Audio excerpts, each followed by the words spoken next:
வாங்க இன்னைக்கு PRAN potato பெரட்டல் எப்படி செய்கிறதுன்னு பார்க்கலாம். Welcome to Rajyakka kitchen. இது செய்கிறதுக்கு தேவையான பொருட்கள் என்னென்னா, வெங்காயம் 2, தக்காளி, உருளைக்கிழங்கு, கறி லீஃப், இஞ்சி பூண்டு இடித்தது, மிளகாத்தூள், மஞ்சத்தூள், மசாலா பவுடர், சால்ட்டு, சோம்பு, ப்ரான் 1/2 கிலோ. இந்த இஞ்சி பூண்டு மட்டும் இடித்து வச்சுக்கோங்க, அரைக்கக்கூடாது. இதுதான் ரொம்ப இம்பார்ட்டண்டானது இந்த ரெசிபிலேயே. இப்போது எல்லா இன்க்ரீடியன்ஸும் ரெடி பண்ணி வச்சதுக்கப்புறம் எண்ணெய் சட்டி போட்டு அதில் கொஞ்சமாக 1/2 கப்பு இல்லைனா 1/4 கப்பு அளவு ஃபஸ்ட்டு எண்ணெயை ஊற்றிடுங்க. 1/4 கப்பு எண்ணெயை ஊற்றிட்டு எண்ணெய் சூடு வரத்துக்கு முன்னாடியே சோம்பை சேர்த்துருங்க. சோம்பு சேர்த்து கொஞ்சம் நேரம்தான் விடணும், கலர் சேஞ்ச் ஆகக்கூடாது. லேசாக பபிள்ஸ் வந்த உடனேயே நீங்கள் அடுத்த இன்க்ரீடியன்ஸாக சேர்த்துடணும். இல்லைன்னா அது செவந்ததுன்னா இந்த டோட்டலாக இந்த பெரட்டலோட டேஸ்ட்டையே மாற்றிடும். இங்கே பாருங்கள், இப்போ கலர் மாறலை, பபிள்ஸ் வந்திருக்கு. இதுதான் ஸ்டேஜ். இந்த ஸ்டேஜில் டக்குன்னு உடனேவே நீங்கள் வெங்காயத்தை சேர்த்துருங்க. இந்த சோம்பு சேர்த்ததுமே நான் சிம்மில் வச்சு தான் சேர்த்தேன், ஹை ஃப்ளேம் கொடுக்கல. இப்போ வெங்காயத்தை சேர்த்துட்டு வெங்காயம் எவ்வளோ தூரம் நீங்கள் வதக்கணுமோ அவ்வளோ தூரத்துக்கு பொறுமையாக மெதுவாக சிம்மில் வச்சு நல்ல கோல்டன் ப்ரௌன் வர வரைக்கும் கைவிடாமல் கிண்டிக்கிட்டே இருங்க.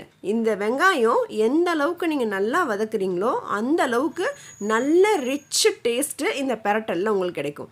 இந்த பெரட்டல் நல்லா ருசியாக இருக்கணும்னாலே இது வெங்காயம் வதக்கிறதுல தான் இருக்குது. ஹை ஃப்ளேம் கொடுத்து கடகடன் கடமைக்கு செய்யக்கூடாது. நிதானமாக சிம்மில் வச்சு பொறுமையாக ஸ்லோவாக வதக்குனிங்கன்னா நல்லாயிருக்கும். இப்போது இஞ்சி பூண்டு இடித்தது, இஞ்சி கொஞ்சம் கம்மியாகவும் அதை விட 1 பங்கு ஜாஸ்தியாக பூண்டு சேர்த்து போட்டிங்கன்னா ஃப்ளேவர் செம்மையாக இருக்கும். நீங்கள் அந்த இஞ்சி பூண்டு இடித்ததை சேர்க்கும் போதே வாசனை கமன்னு வீடே மணக்குங்க. அவ்வளோ சூப்பர் ஸ்மெல்லாக இருக்கும். ஆனால் அரைச்சி போடாதீங்க, இடித்து போடுங்க.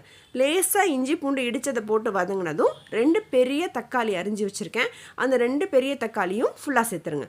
இந்த வெங்காயம், தக்காளி, இஞ்சி பூண்டு இது எல்லாமே லேசாக வதங்கணும். இந்த தக்காளி லைட்டாக வதங்கினதுமே அதில் உப்பும் சால்ட்டும் சேர்த்துருங்க. சால்ட்டு சேர்த்திங்கன்னா அதில் இன்னும் கொஞ்சம் தக்காளி நல்லா தண்ணி விடும். தண்ணி அதிலே விடும்போது தக்காளி நல்லா மசிஞ்சு நல்லா கொலன்னு நல்லா கிரேவி பதத்துக்கு நமக்கு ரெடி ஆகிடும்.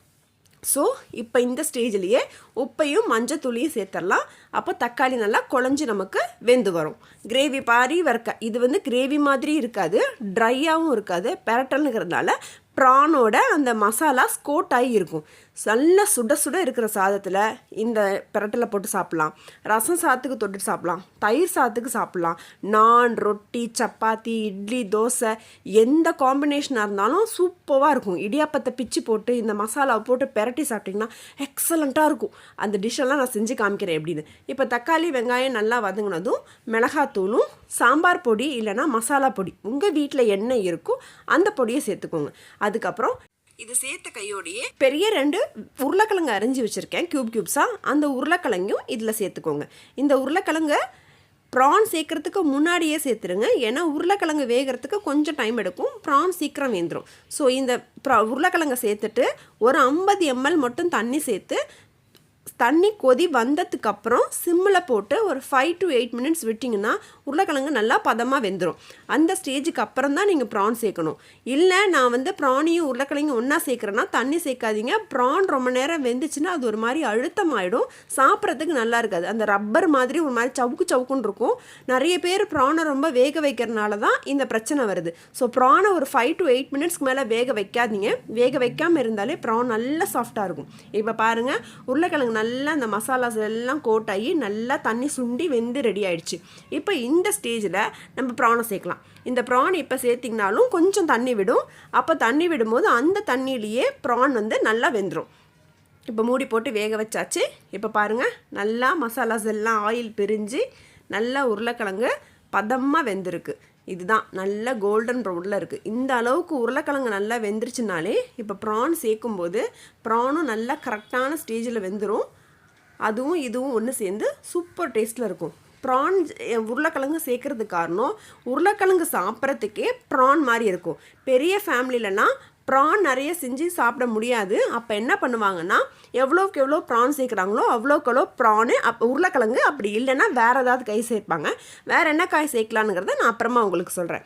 இப்போது அந்த உருளைக்கிழங்கையும் ப்ரானையும் ஒன்றா வேக வைக்கும்போது அந்த உருளைக்கிழங்கு ஒன்று ப்ரான் மாதிரியே டேஸ்ட் இருக்கும். அப்போது நிறைய ஃபேமிலி மெம்பர்ஸ் இருக்கும்போது எல்லாருக்கும் ப்ரான் கிடைக்கணும், எல்லாருக்கும் நல்ல குவான்டிட்டியாக வைக்கணும்னு நினைக்கும் போது இந்த மாதிரி ரெசிபி தான் செய்வாங்க.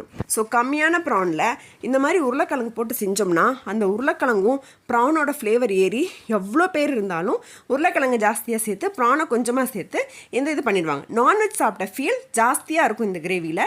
இந்த மசாலா சாப்பிடும்போது ப்ரான் நல்லா சாப்பிட்ட ஃபீல் இருக்கும். பட் ஆனால் ப்ரான் அங்கே கம்மியாக தான் இருக்கும். ஸோ இது கண்டிப்பாக எம்மியான டேஸ்ட்டு, ஆல் ஃபேவரட். இது எங்கள் வீட்டில் எல்லாருக்கும் ரொம்ப பிடிச்ச டிஷ்ஷு.